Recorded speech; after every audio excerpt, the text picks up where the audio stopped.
per person. And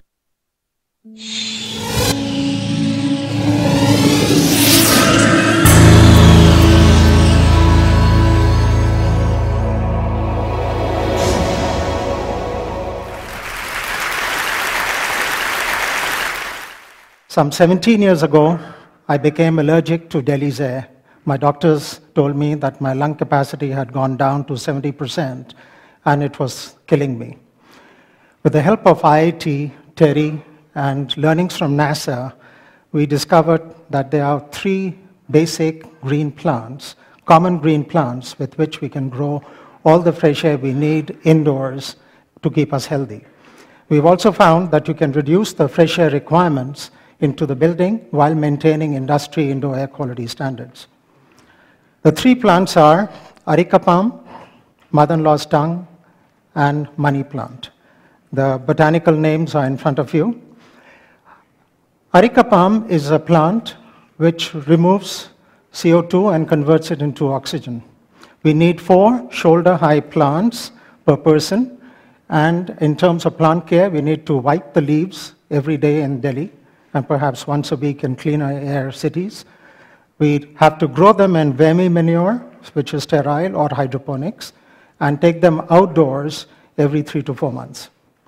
The second plant is mother-in-law's tongue, which is again a very common plant, and we call it a bedroom plant because it converts CO2 into oxygen at night. And we need 6 to 8 waist-high plants per person. The third plant is money plant, and this is again a very common plant, preferably grows in hydroponics. And this particular plant removes formaldehydes and other volatile chemicals. With these 3 plants, you can grow all the fresh air you need. In fact, you could be in a bottle with a cap on top, and you would not die at all, and you would not need any fresh air. We have tried these plants at our own building in Delhi, which is a 50,000 square feet, 20-year-old building, and it has close to 1,200 such plants for 300 occupants. Our studies have found that there is a 42% probability of one's blood oxygen going up by 1% if one stays indoors in this building for 10 hours. The government of India has discovered or published a study to show that this is the healthiest building in New Delhi.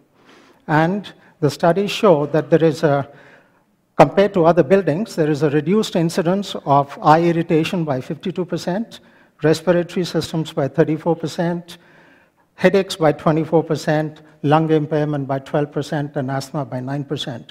And this study has been published on September 8, 2008, and it's available on the Government of India website. Our experience points to an amazing increase in human productivity by over 20% by using these plants, and also a reduction in energy requirements in buildings by an outstanding 15% because you need less fresh air.